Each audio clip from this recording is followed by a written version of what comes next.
Bonjour, mon nom est René Derry. Au nom de mes collègues chez Bell Media, il me fait plaisir de vous présenter les faits saillants du sondage du printemps 2015 pour le marché de Montréal, mesuré en audiométrie, ainsi que pour les marchés de Québec, Gatineau-Ottawa, Sherbrooke, Trois-Rivières et Saguenay, mesurés en cahier d'écoute. Et ce, dans une formule renouvelée, où l'on se concentre dorénavant sur les principaux indicateurs pour faire place à une courte section Tendance média, où nous parlerons de faits nouveaux en recherche, de meilleures pratiques, ainsi de suite. Sans plus tarder, on débute. Au menu de la présentation, nous allons énumérer les principaux faits d'actualité dans l'industrie radio. Nous parlerons de portée, des parts commerciales des stations. J'enchaînerai ensuite avec notre capsule dans les coulisses de la radio, qui portera aujourd'hui sur le retour sur investissement. Nous conclurons enfin avec les dates de nos prochains rendez-vous. En annexe, vous pourrez retrouver les sources qui ont été utilisées pour produire les résultats. Mais tout d'abord, faisons un survol des faits d'actualité qui ont pu influencer les habitudes d'écoute pendant la période des sondages du printemps, soit du 2 mars au 31 mai pour Montréal et du 2 mars au 26 avril pour les autres marchés du Québec. Bonjour, mesdames et messieurs. Voici les principaux événements de l'actualité survenus durant le sondage radio Printemps 2015 pour les marchés de Montréal et du Québec. En mars, le ministre de la Santé, Gaétan Barrette, est accusé d'ingérence politique par le directeur général du CHUM.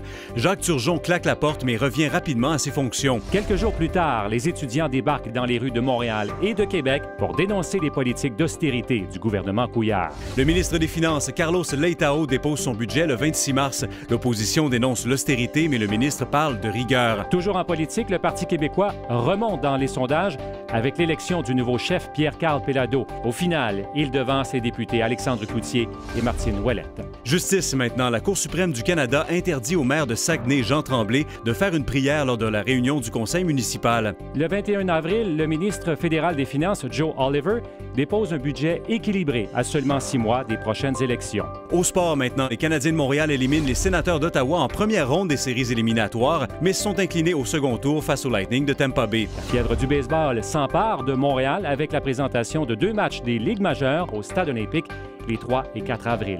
De son côté, Québec accueille le tournoi de la Coupe Memorial remporté par les Generals d'Oshawa. Enfin, aux arts et culture, la chaîne de magasins Archambault est vendue aux librairies Renaud-Bré. Et l'écrivain Dany Laferrière est confirmé membre officiel de l'Académie française. C'est ce qui complète la revue de l'actualité pour la période de sondage printemps 2015. Ici François Coulombe-Giguère. Ici Étienne Félix pour Bell Media.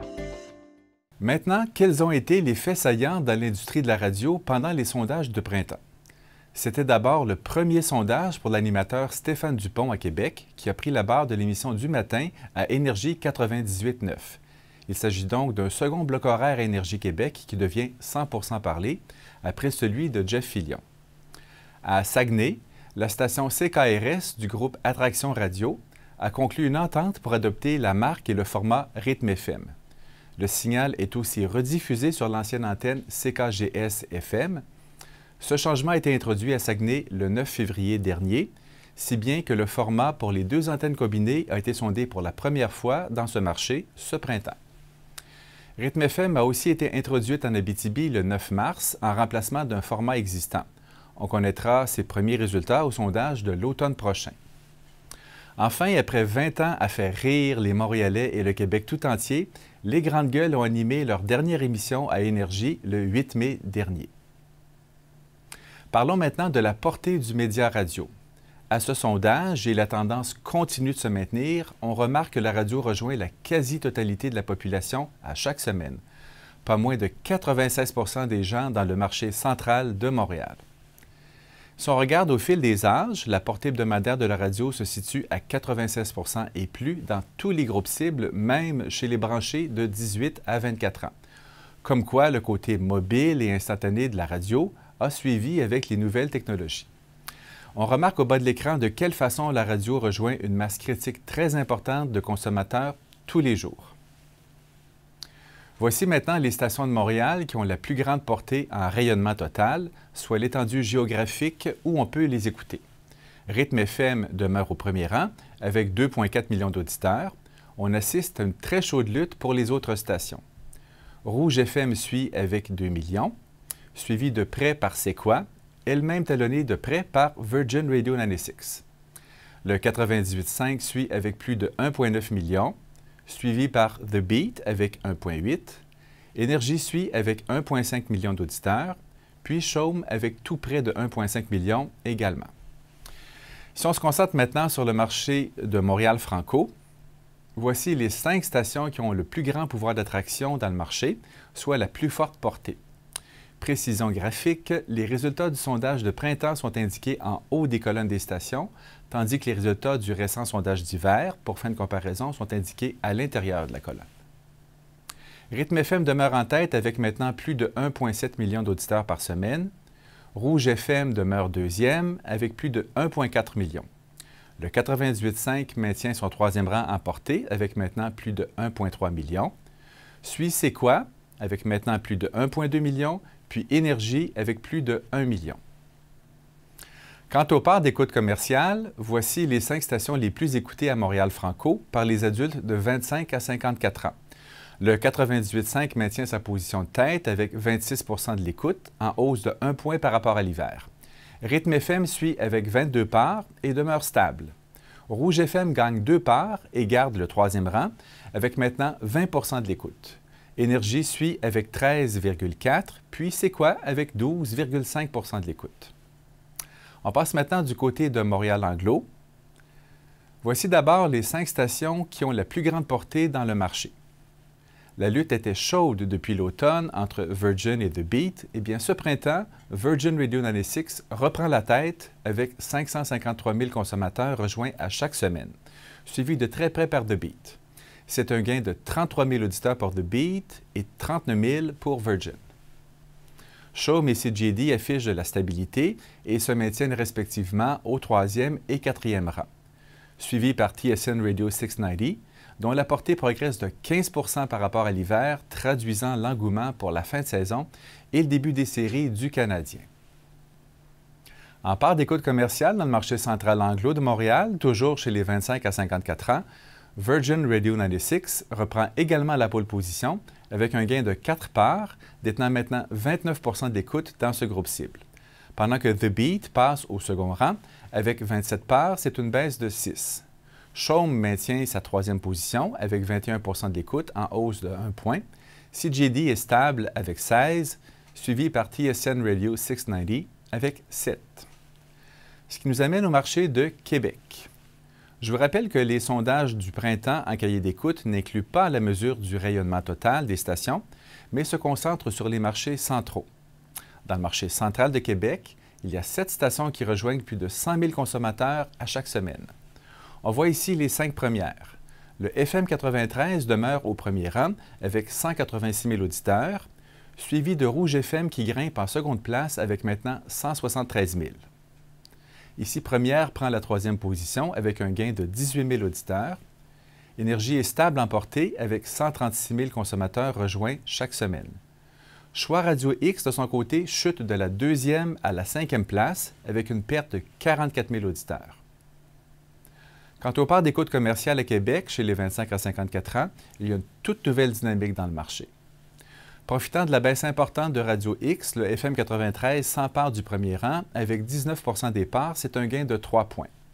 Ayant perdu la moitié de ses heures d'écoute, Radio X passe de 29 parts d'écoute à l'automne dernier à 16 parts ce printemps, ce qui l'a fait glisser en deuxième position. Énergie 98.9 gagne 5 parts de marché et fait un bond du 5e au 3e rang, avec maintenant 14 de l'écoute. Et le suivi de Rouge FM qui gagne une part. Weekend maintient ses 10 parts d'écoute, mais se retrouve en 5e position avec la montée de Énergie. On passe au marché de Gatineau, Ottawa, Franco. Le classement des stations est très semblable au sondage de l'automne en matière de portée. Rouge FM conserve la position de tête avec 102 000 consommateurs rejoints chaque semaine dans le marché central. Suit ici Première avec 80 000. Énergie est stable avec 68 000. Maintenant, sous la barre des 50 000 auditeurs, on retrouve le 104.7 FM qui demeure stable en portée. Puis Rythme FM Outaouais, dont c'est le deuxième sondage, est en baisse de 7 000 auditeurs depuis ses premiers résultats l'automne dernier. En part d'écoute commerciale dans le marché central de Gatineau-Ottawa-Franco, chez les 25 à 54 ans, Rouge FM affiche de nouveau son leadership avec maintenant 45 de l'écoute, en hausse de 3. Énergie suit en seconde place avec 24 des parts, une légère baisse. Les deux stations détiennent donc près de 70 des heures d'écoute à elles seules. Le 104.7 FM gagne 6 parts et suit avec 19 de l'écoute. Suivent Rythme FM et Ici Musique avec respectivement 7 et 5 de l'écoute. Poursuivons avec le marché de Sherbrooke. Voici le classement des 5 stations avec la plus grande portée hebdomadaire dans le marché central. Les stations Énergie et Rouge continuent d'occuper les positions de tête, stables depuis le dernier sondage. Ici Première suit en troisième place, stable elle aussi. À un palier inférieur, en deçà de la barre des 40 000 auditeurs, on retrouve le 107.7 FM, puis Rythme FM. En part commerciale à Sherbrooke, Énergie conserve sa position de tête avec 38 de l'écoute. Rouge FM suit au deuxième rang avec 27 Les deux stations détiennent ensemble les 2/3 de l'écoute du marché. Le 107.7 FM gagne 4 parts et passe en troisième place, pendant que Rythme FM en perd 4 et glisse en quatrième position avec 11 parts. Maintenant, Trois-Rivières. Sur le plan de la portée, dans le marché central de Trois-Rivières, Énergie demeure la station avec la plus forte attraction, rejoignant 40 000 consommateurs chaque semaine. Rythme FM garde la deuxième place, nez à nez avec Rouge FM, avec toutes les deux 30 000 auditeurs. Suivent Ici Première, puis le 106.9 FM. Quant aux parts d'écoute commerciale dans le marché central de Trois-Rivières, chez les 25 à 54 ans, Rythme FM s'empare de la première position avec un gain de 11 points depuis l'automne et détient maintenant 43 des parts. Énergie passe en deuxième place avec 30 parts d'écoute, c'est une baisse de 7. Rouge FM demeure troisième, affichant une stabilité avec ses 17 parts. Le dernier marché dont nous parlerons aujourd'hui est celui de Saguenay. Je vous rappelle que la marque Rythme FM y est maintenant présente, résultat d'une association entre Attraction Radio et Cogeco. Le rang des stations en termes de portée dans le marché central demeure le même. Rouge FM conserve la première place avec 55 000 auditeurs rejoints chaque semaine ce printemps. Énergie garde la seconde place avec 49 000. Kick Radio X suit avec 38 000, puis Ici Première. Enfin, les deux stations qui diffusent le format Rythme FM attirent au total 22 000 auditeurs par semaine. En matière de parts d'écoute commerciale à Saguenay, Rouge FM maintient sa position de tête avec 34 parts de marché, une baisse de 3, suit Énergie en baisse de 3 également avec maintenant 30 de l'écoute. Kick Radio X perd 4 points et détient maintenant 20 parts. Suivi de Rythme 98.3 et 105.5 qui détiennent ensemble 13 de l'écoute dans ce groupe cible.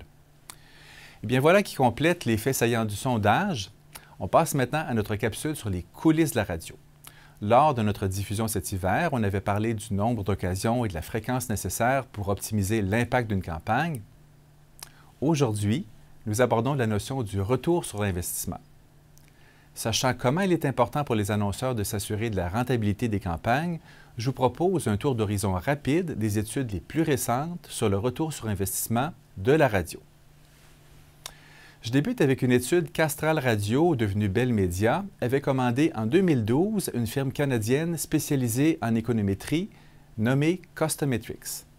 Celle-ci avait mis en commun des programmes d'optimisation média qu'elle avait réalisés pour un ensemble d'annonceurs canadiens sur une période de 10 ans, avec un budget média total de plus de 580 millions de dollars. Cette étude a d'abord démontré que les médias utilisés pour ses clients, soit la télévision, la radio, l'imprimé, les bannières web, le marketing direct et les mots-clés, avaient généré en moyenne 3,24 $ de ventes supplémentaires par dollar média investi. On parle de ventes directement liées à la publicité, donc en supplément des ventes organiques qu'une entreprise génère grâce à sa notoriété et son réseau de distribution. Si on isole l'impact de la radio à l'intérieur des mix médias utilisés, la radio a généré quant à elle un retour sur investissement de 5,42 $, soit 67 % plus élevé que la moyenne de tous les mix médias utilisés par ses annonceurs. Lorsque la radio était en mix avec des bannières web, son ROI était de 6,42 $, soit 98 % plus élevé que la moyenne de tous les mix médias. Enfin, lorsque la radio était en mix avec la télévision, elle a généré un ROI de 7,22 $ de vente additionnelle par dollar média investi, la meilleure combinaison obtenue avec la radio, 123 supérieur à la moyenne de tous les mix médias. Puis en 2013, le Radio Advertising Bureau du Royaume-Uni publiait les résultats d'une vaste étude sur le rendement des médias avec la participation de plusieurs grandes agences. Au total, 517 campagnes ont été analysées, couvrant 10 secteurs de consommation, et ce via une variété de mix médias. Eh bien, là aussi, la radio est apparue très efficace avec un retour sur investissement de 7,7 pour 1 pour la moyenne des catégories testées. Si les résultats de la radio étaient autour de 6 pour 1 dans les domaines du voyage et de l'automobile, le ROI de la radio a grimpé jusqu'à 19 pour 1 dans la catégorie du commerce de détail. Si on revient au Canada, Bell Media a collaboré avec une agence nationale pour réaliser une étude économétrique dans le secteur de l'automobile. Les résultats de 3 ans de diffusion média et de vente ont été analysés, révélant cette fois un retour sur investissement de 7,44 $ pour la radio, comparativement à 1,36 $ pour les quotidiens. Eh bien, toutes ces études convergent donc pour confirmer que la radio génère bel et bien des résultats concrets. Voilà qui conclut notre capsule dans les coulisses de la radio pour aujourd'hui. Avant de terminer, voici les dates des prochaines sorties de sondage radio à inscrire à vos agendas. Et voici où trouver la nomenclature des paramètres utilisés pour produire les résultats présentés plus tôt. Si vous voulez poursuivre votre exploration du sondage pour voir, par exemple, les résultats dans 5 groupes cibles différents, des comparaisons sur une période de 3 sondages, ainsi que l'auditoire des stations dans les principaux blocs horaires de la programmation, vous pouvez consulter en tout temps notre site bellmedia.ca. Allez dans la section « Vente publicitaire » et de là, la sous-section « Recherche ». Au nom de mes collègues chez Bell Media, merci pour votre temps et votre intérêt. Si vous avez une question sur ce sondage ou les études de retour sur investissement présentées, n'hésitez pas à nous contacter. À très bientôt.